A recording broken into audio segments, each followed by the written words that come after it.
Bob Donaldson is founder and managing principal of Advisory Group West, a wealth advisory firm. Bob's a registered investment advisor, a chartered financial consultant, a member of the International Association of Registered Financial Consultants, and a fiduciary. You should see the size of his business card, who for over 38 years has helped his clients organize, prioritize, optimize their finances. Please welcome Bob Donaldson. Thank you very much. Thank you. All right, Bob, let's hit the ground running. What the hell is going on with the stock market? Well, one of the good things about when you're in this work, this is just normal. Just to give you some basic statistics, there's a 5% correction 3 times every year. Define correction. A correction is simply a drop in the market. So every year, in essence, it's very common to have a 5% correction. There's a 10% correction every 13 months, which is another very common thing. And about every 3.5 years, a 20% correction. So if you can imagine, for the last 6 years, we've had the 3rd longest recovery in our history. So it's only natural that the normal ebb and flow of the market come into play at this time. We didn't know when it was going to happen, but sure enough, it's never going to always continue to go up. I keep hearing about China. China has so much of our debt. China's economy is in trouble. When China's in trouble, we're in trouble. What's the truth? Well, the truth is that it is a little bit different right now. Normally, the old saying about when the United States sneezes, everyone else gets a cold. And this was really the first time that someone else or another nation sneezed, and we were affected by it. And what is happening with China is simply that for the last several decades, they have, in essence, been a manufacturing and infrastructure. That is where their growth has come from. And they've, in essence, topped out in that regard.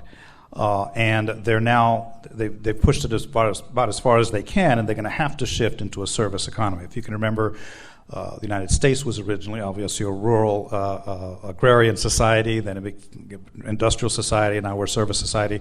So it's going to go through its paces in developing, and long term, that's a very good thing. But the disconnection, the dislocation that's happening right now is evidenced by the drop in the market right now. The last 8 years or so, we've added trillions of dollars in brand new debt. I'm hearing now that we're at about $20 trillion in debt. How concerned are you about our debt?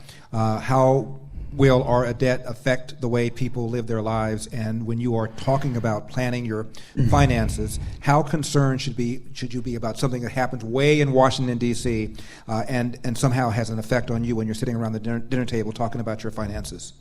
When global questions like that are asked, usually it helps to put it into context, and this might be helpful. The debt, of course, is different from the deficit. The debt is long-term debt. So if I were to personalize it, if you, let's say, had an income of $100,000 a year, and you also had a mortgage on your home for $100,000, the total debt, you probably wouldn't be concerned. And it's the same thing with the GDP of the United States. Gross domestic product of the United States is $16 billion, and our long-term debt is $20 billion. So that is a manageable thing. Just to give you some perspective, during the revolution, after the Revolutionary War, the total amount of income that the government, I'm actually changing it slightly, I'm changing the subject from GDP to the revenue that the government took in.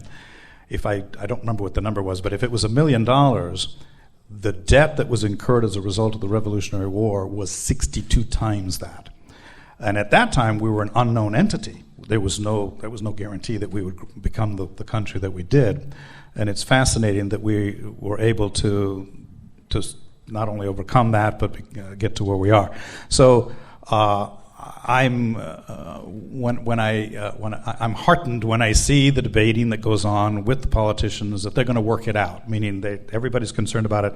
One of my favorite phrases is, if you see the bus coming, you're not going to get hit. So as long as everybody keeps their eyes on that, it stays top of the mind, that people are dealing with it and they understand that it is important, that it shouldn't get away from us. I don't worry about it. I let those folks worry about it. So as long as they keep debating and they're not ignoring it, I take heart in that.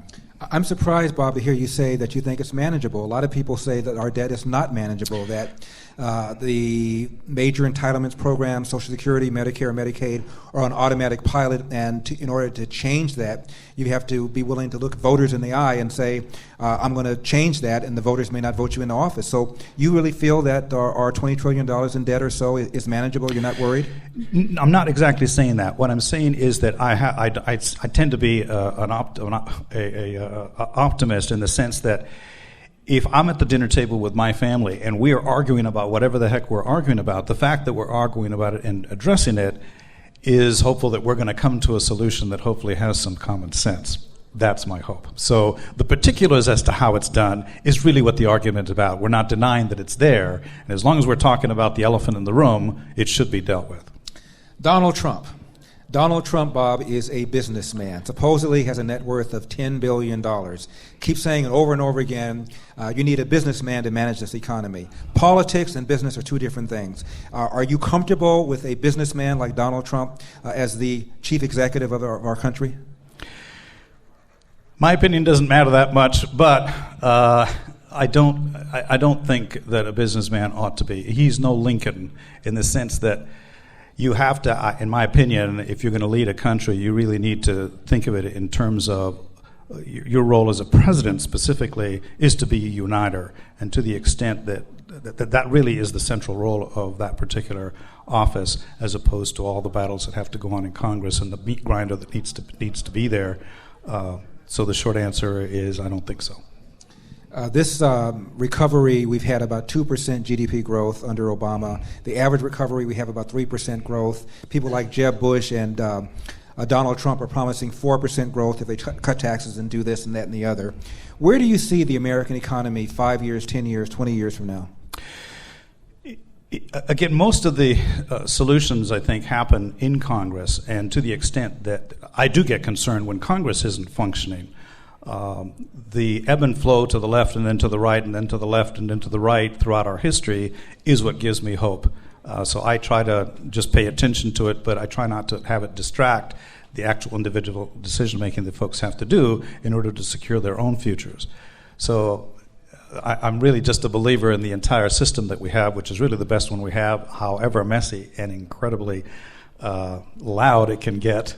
That's where my hope comes from. It sounds like you're saying in the long run, you trust the judgment of the American people.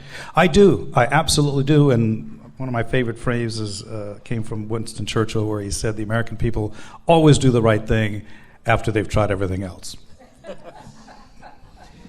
Give President Obama a grade for the economy from A to F. What would you give him and why? A C. And why? Every president, I guess, has the challenges. Once he gets in office, he wishes Congress weren't there. But it is Congress that actually is the meat grinder that actually causes whatever that needs to be done actually to be done. It's very, very difficult to try to consolidate into a central theme what everyone wants. I mean, it is just amazing. I just listened to the previous interview that you had, and there is no question at the amount of passion that exists at either end of the spectrum. So I always try to imagine a black sheep in the family, and if that black sheep is your child, he's your child, and you're not going to kill him. You got to do whatever has to be. So somebody's got to move, and hopefully both of them have to move. Otherwise, the relationship is gone, and obviously a house divided is no solution. You've given Obama a C for the economy. He authorized, as you know, $1 trillion in economic stimulus. Did it work? Did it stimulate the economy? Yes, that was absolutely central at the time. That had less to do with him than it had to do with the collapse in the confidence that people had in our economic system. That was a serious problem. There's lots of blame to go around, but what had to be done in terms of the $1 trillion that needed to be injected into the system, that was absolutely critical. There's a lot of other examples in history. 1992 was the most recent one. I think it was either Sweden or Norway. They had a similar situation, and that was the latest example. And of course, the same thing happened in the Great Depression. It was critical to reestablish confidence in our system, and that had to happen, however risky it was. And it is risk, and there's no such thing as not taking risks. But that was the best of the bad solutions, bad options. Bob, you mentioned that every so often we have a 5% correction, we have a 10% correction. When is our next correction? Clueless, absolutely clueless, you can imagine. Well, think about it, the challenge in the market. The marketplace is literally, they open the market at 9 what is it? Is it 9 a.m.? I think it's 9 a.m. in New York. Or in California, we almost don't care. It is 9 a.m., right on the dot. And every second thereafter, they're trying to determine what the value of this company is. That's a pretty tough thing to do. In the nature of our work, we have lots of clients that have a business, and business valuation, establishing what the value is of a business, either for sale or to pass it on to the family, or for estate tax purposes to try to establish what the value of that is. It is a very tough thing to actually nail down, and whatever the answer is, it's wrong. As soon as you write it down, it's wrong. So every day, people are trying to establish what the value of a stock is every second of the day.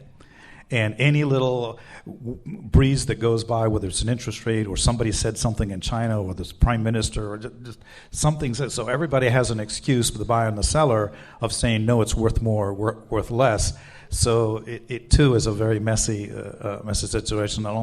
At the end of the day, it does work in the sense that you get what you get, and that's it. You got to walk away.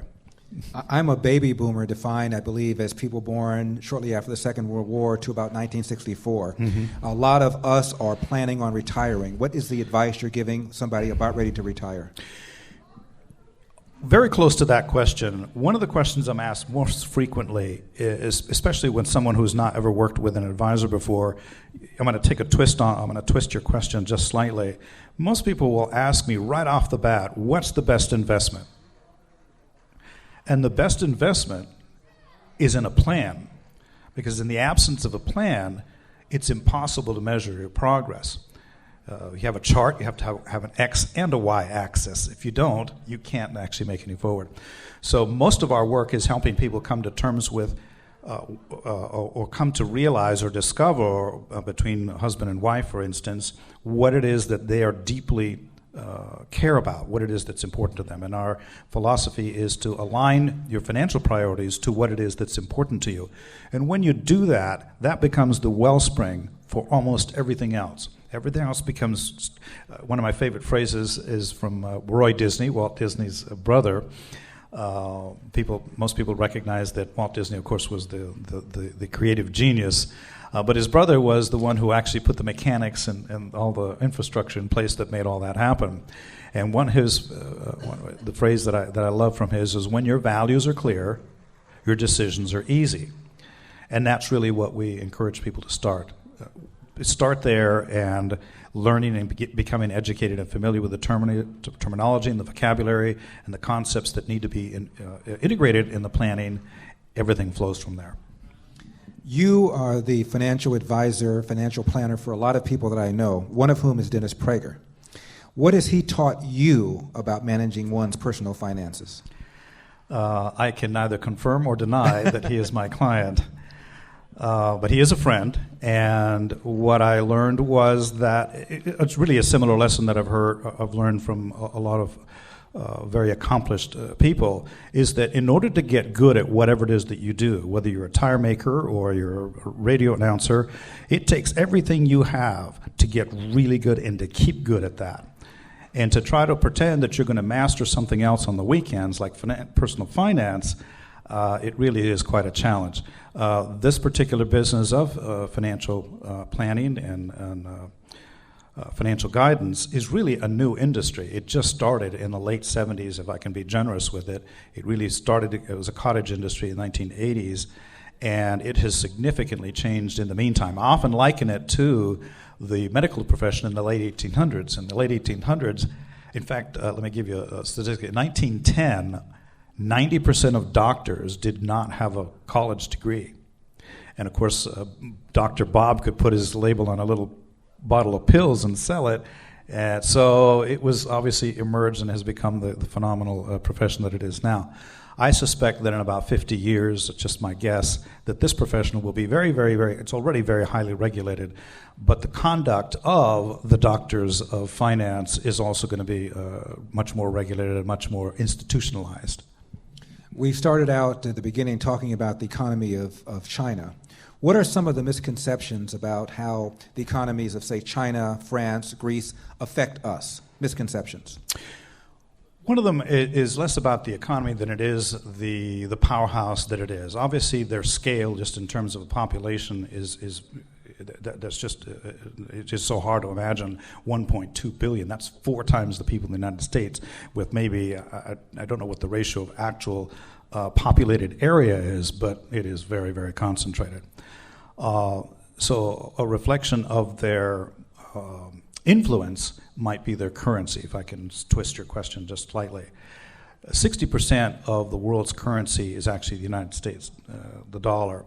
20% is the euro, 4% is sterling, and 1.6% is, I don't even know how to pronounce it because they use 2 different words for the currency in China. So they still have a very long way to go. You have to, I feel like I have to salute the fact that they are recognizing that communism really, it's a losing battle. It kind of doesn't work. It just kind of doesn't work. But boy, in order to make a U-turn with that many people, that is a very tough thing to do. Actually, it reminds me of Turkey. When Ataturk, after the Turks sided with the Germans and obviously lost World War I, the Ataturk, who is their George Washington, in essence, I just find this mind-boggling, simply said, we're no longer going to use whatever, I want to call it cursive, it isn't cursive. Their form of writing was switched. He just said, we're no longer going to use that. Now we're going to use the alphabet that the Roman, what is it? Is it a Roman alphabet? Whatever alphabet that we use. It's Roman and Cyrillic. Thank you. Could you say it again, please? Roman is Catholic Church, Western Europe. Cyrillic is what is used in Eastern Europe, including the Soviet Union. The Cyrillic. Thank you very much. Yeah, we knew that. Yeah, right. We knew that. Yeah. Thank you. So imagine how traumatic that was for a society that has done that for millennia. So I respect the challenge that they have. Again, it's a slow grind. It took us 200 years to get to where we are. It's going to take them some time as well. You are President of the United States. You have a magic wand in your hand. What one thing would you change about the economy if you could change it? Interesting. I can't think of any. But from where I sit and the nature of the work that I do, I am much more comforted by having a slower, steadier growth than the normal trajectory that we've experienced in the past, which is a lot more. When the president comes in, he's given a mandate, if you will, to recover the economy, and they, as the populace, we want it to be done like that, and it's not so easy to do that. So the more you do that, the more you're almost causing it to continue to do that. So this is just a personal preference. I prefer seeing the slower, steady growth to rebuild the confidence in the populace that they can count on certain policies going forward. As you can imagine, one of the things that the market hates the most is uncertainty. And usually when it comes election time, and I was asked this morning, why is it that the day after an election for a president, why there's so much volatility in the market? It's because business owners and most of us don't like uncertainty. And what's interesting is that any president, whether it's Republican or Democrat, on the second term, usually the market does well and doesn't have that volatility simply because people know what's coming down the pike. So I'm not sure if I answered your question. Polls, Bob, repeatedly show that perhaps the number one concern of people over the age of 55 is outliving their money. Short of telling people to die sooner, what do you do to encourage people and to plan for people so that they don't outlive their money? The thing that I encourage most is to become educated and familiar with concepts and terms and the vocabulary that it takes in order to do intelligent planning along that line. One of the challenges that we've had, and it's it's a mistake of history as far as I'm concerned. Just to give you a little background, if you might recall, or you probably heard, that before the 1940s, our financial security came from the family farm. If you could read a horse's mouth and feed the chickens and take care of the corn, that was your security, and it has been that way for millennia before. And of course, the Industrial Revolution, in essence, persuaded people to come away from that. Hey, work for me. You only have to work 5 days a week instead of 7, and at the end, you'll get a gold watch and a pension. That was the world of my father. And my father retired in 1980, and it's coincidental that it was in 1980, 80% of the working population had a pension. So they, in essence, were depending on or counted on the employer to supply that, and my dad was an example of that. In just 20 years, from 1980 to 2000, that ratio flipped completely and is now 20% have a pension, 80% you're on your own. And what happened was that corporate America in 1980, in essence, went to them, oversimplifying, but in essence went to the IRS and said, besides IRAs, is there anything in the IRS code that precludes us setting aside pre-tax more money than just the IRA allows? Long story short, yes, they said there's nothing to preclude it, so that's where the 401k, that whole series of rulings came from. So once corporate America found that out, it was the proverbial camel's nose under the tent, and they said, boy, we'd rather take this responsibility off of our lap and shift it to whoever the employees are. Once they retire, you're on your own. But nobody told the workers that. Nobody told employees that they needed to begin getting boning up on terms and concepts and finance, that you needed to master personal finance also, with no tools, no education, no resources. Most people, by the time they reach 55, they don't even know that they should have been doing this starting a long time ago. So the advice is, don't wait another day. Just start finding out as much as you can, as soon as you can.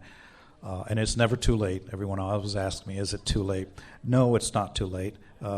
You can make it too late if you just keep postponing it. And when I say too late, it's too late probably to have the dream that you anticipated.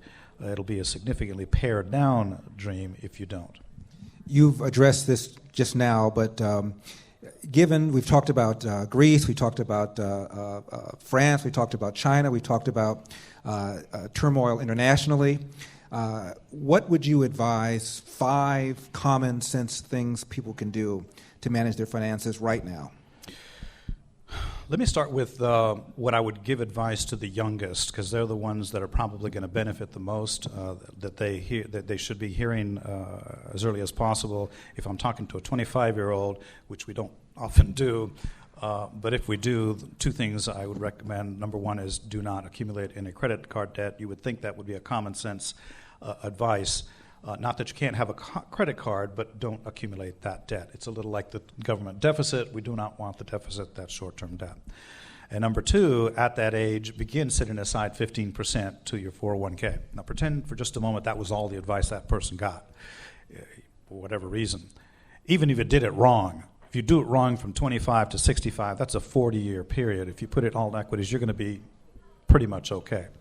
Now, there's a lot of other things that the person may have left out, but the biggest advice really is to get advice, to get counsel, to seek a fiduciary that will help.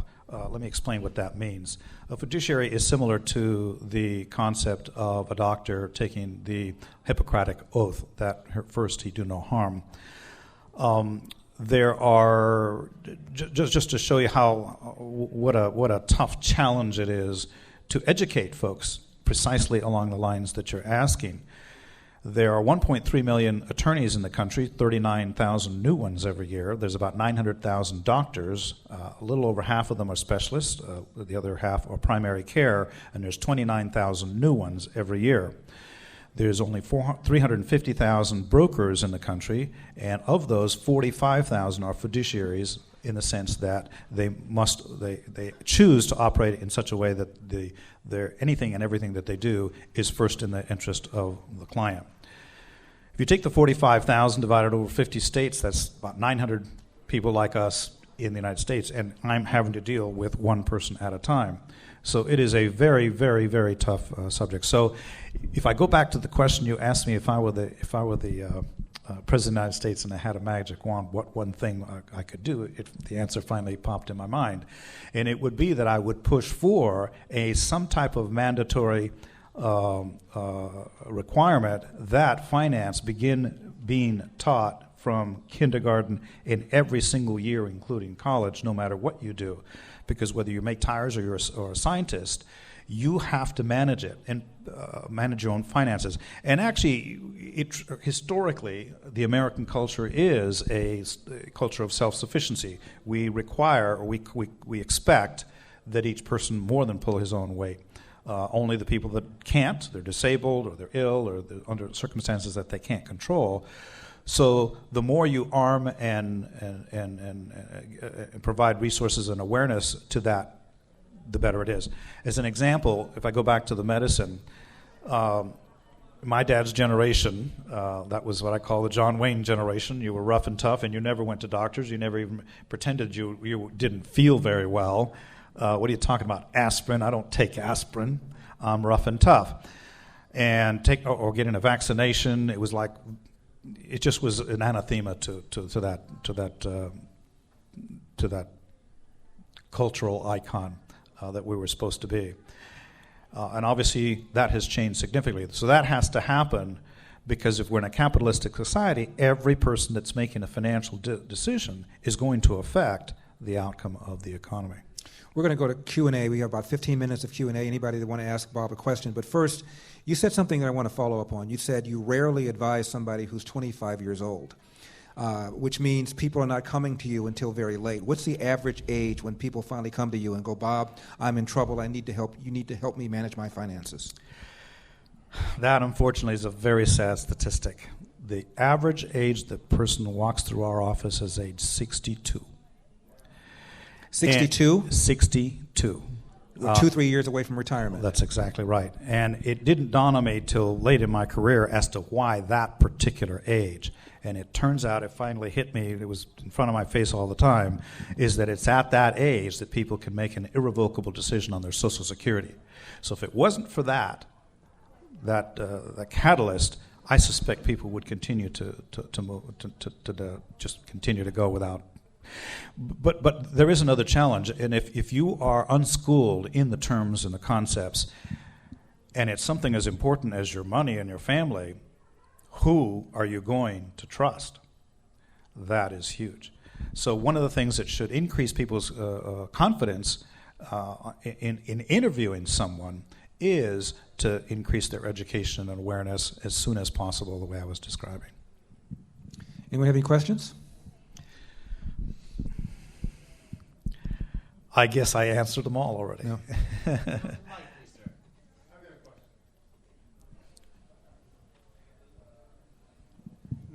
Mine is a plan. What's the most important thing for a husband and wife to do for their financial planning? What's the most important thing? You always talk about the plan being the base. Yes. They got a plan. What's the most important ingredient between a husband and wife making solid decisions?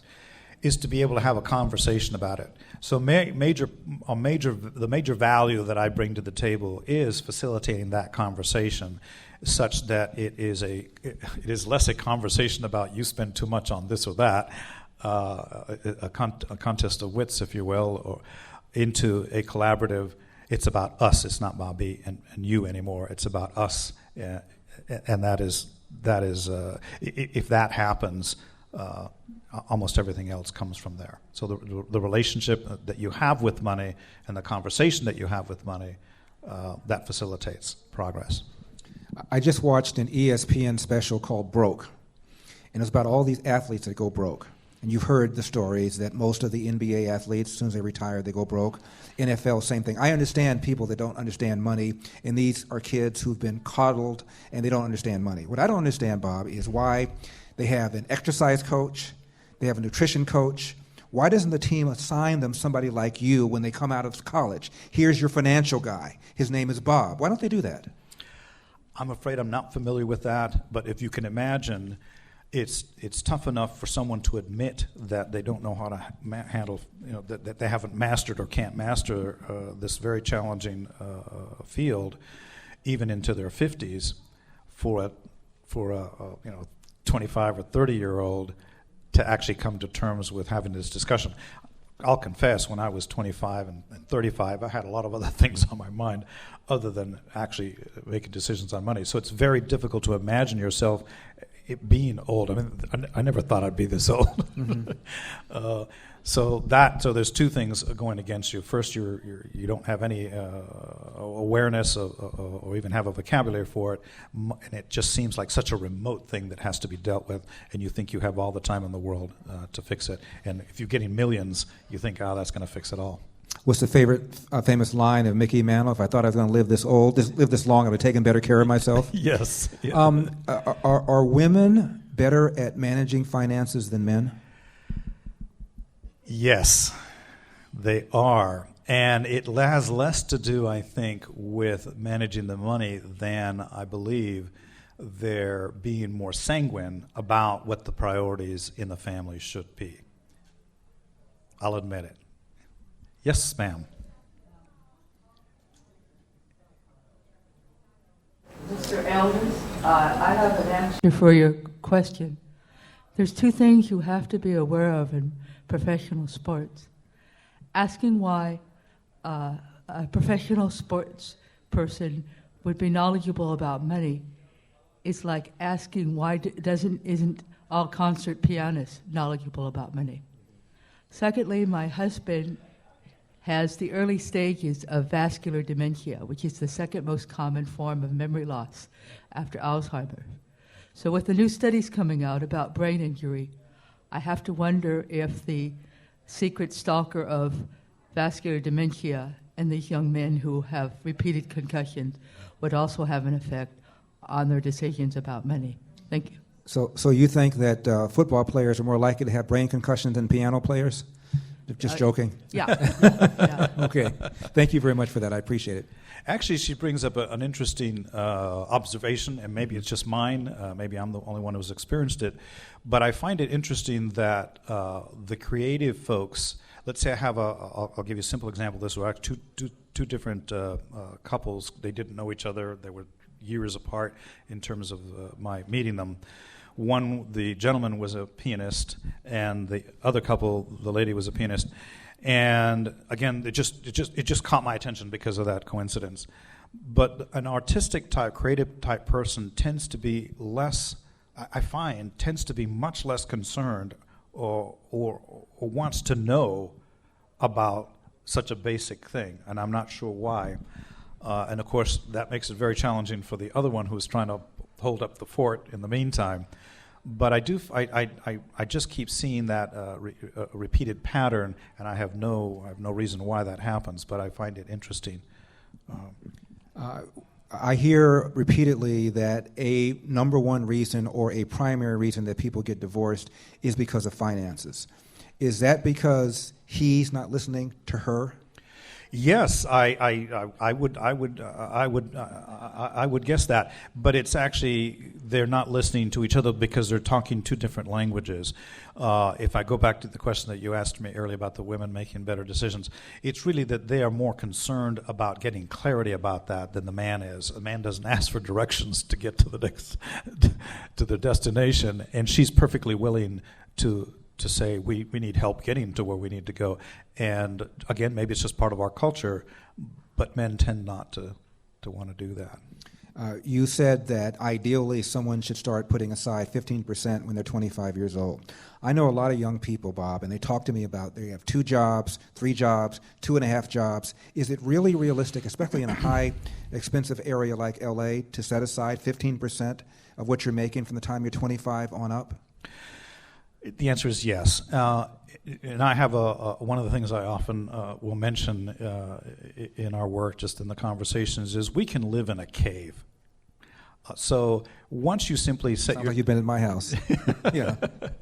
we can. And I love telling the war stories when I was young, and I was, I bought my first car, and I scrimped and I scraped, and I used a Planters peanut can to put I get a can of stew, put it in because the only reason I had to use a planter is peanut because that's the only size can that fit in the toaster oven, little toaster oven. So I love telling those stories because sure enough we can. And when you're young is when you can do that. So just being aware that you simply have to do that, and it simply becomes a part of the way that you're operating. You can't do it otherwise. Let me give you another example. I have a colleague. He's a terrific at this particular business and this particular work, and he happens to have about 50-60% of his clients happen to be in the entertainment industry, and they follow that same pattern that I was talking about before. They're usually creative folks, and I'm always amazed that he'll have a client earning $2 million and he's spending $3 million and he wants David to fix it. So whether it's $1 that you're earning or $1 million, that ratio has to be there. Otherwise, you can't possibly get ahead. Aren't the credit card companies telling young people the opposite? Aren't they telling people to incur debt? I've heard people even say, well, I need to get something on credit so I can, quote, build up my credit score. Yes. Our entire culture, obviously, companies pay big dollars to be able to put up ads that make you envy your neighbor, and you are nothing unless you have the new SUV or you have the new house or they have the latest purse if you're a lady, and that's a very powerful thing. So in the absence of a plan, someone else's plan is better than yours. And I'm always teasing my son, I mentioned it this morning, that I always remind them, look, if you don't have a plan for your life, somebody else does. And if you don't like that plan, you better work on yours.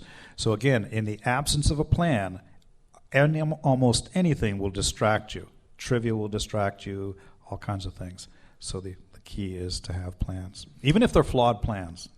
I know you're going to say this varies from individual to individual, but on average, I've seen a commercial where someone's holding a number. The number is the amount of money that he or she has to retire. And they're walking down the street and they're all holding a different number. What is the average amount of money that the average person needs to have to live comfortably? It really is. I have to tell you that you're going to hate the answer because it is along the lines that I'm going to give you a ridiculous example. This person's not a client. He was single, 42. He inherited $600,000. He has no car. You're not going to believe this because I can't believe I'm even telling you about it. He had been living on rice and water for the previous 20 years. And when he inherited this $600,000, this was like just an outrageous amount of money. And it really is amazing the resilience and the flexibility of the human psyche. To give you a completely opposite example, I had a lady, this is a long time ago, she passed away. She had $42 million all in CDs. And she felt poor, truly poor, because before her husband died, she was in the $1 billion club, and this was like, oh my gosh, it was a shame. It was an absolute shame to her. So it is very personal. I imagine, and I think there are a lot of studies that seem to collaborate this, there seems to be if I go back to the average person that you're referring to, most people will only push themselves to do whatever they need to do in order to get to some place that is comfortable. And it's usually about anywhere from 85 to 100,000. Once people have enough for that, they won't push anymore. I mean, it's a phenomenon that someone will absolutely climb Mount Everest to become famous, and now the person will say, "Are you mad? There's nothing that's going to be worth me doing that." So it's like football. You were talking about football players. I mean, who would subject themselves to that? Probably in this audience, very few people. But so it is fascinating. So what I do find is that just seems to be a pattern, and I don't know where it came from. When people come to you, let's say a couple comes to you at a more reasonable age, they come to you in their early 50s, and you plan out the plan. Do they listen? Do they follow it? And what do you do when they don't? What's interesting is it isn't my plan. My job is to, in fact, some people, one of their fears is that I have an agenda. And I do. I have one agenda, and my agenda is to help you establish an agenda that is not only clear to you, but clear to every other ally, your CPA, your attorney, your agent, your broker, whomever. Everybody needs to know what your plan is. So we build that plan slowly, carefully, in an intelligent way. So it is theirs. It was never mine. So they're the ones who are making the choices as they go along. So there's never a debate. There's never an argument. It's always like, what do we do next, Bob? What's next? What's next? And it's because it's their plan. And how does it work? Someone comes in, do you do a checkup every 6 months, every year to make sure that their plan is being followed? How does it work? If anybody's interested, it's in our brochure. On page 5, it's laid out in an infographic that I think is very clear. Just happened to know where it was. Just happened to amazing. know, yeah. Just stunning, yeah. So the process goes like this. The first meeting, you, the husband and wife, you do 90% of the speaking. And all I'm doing is querying you. And in the nature of the questions that are being asked, the questions in and of themselves cause you to think and to discover, oh my gosh, that's right. That has been in the back of my mind, and it's important. And either it rises to the top as something important to you or not. So that's the first session. And the second session is when I now, given the answers that are given in that, I now know what education I need to bring to the table so we can have an intelligent conversation of those things. And then apace, there's 4 things that we do. First is asset protection recommendations. There's a whole series of them. There's at least 12 of them. That's the first thing you do, is protect the assets you already have. And the second part is putting into place the plans for lifetime income. So the income never dies, does not die before you do, and it's done in a secure way. The third part is diversified investments. So after assets are allocated and earmarked for the lifetime income, there's typically going to be some other assets that can be dedicated to long-term growth for diversified investments. And those are managed for tax management and also for risk management. So those are the 3 major ones that are all about you. And then the last one is about estate planning. That's obviously about the survivor and then the family, and ultimately for the causes that you uphold or care about. The second part of your question had to do with how often we visit. Usually there's quite a bit of work that's done. I call it the heavy lifting during that first year, and it might take 3 to 6 months. And usually all the parts are in place such that typically it's once a year from that point forward. Bob Donaldson, thank you very much for this. I really appreciate it. Thank you. Thank you very much. Thank you for listening. Appreciate it.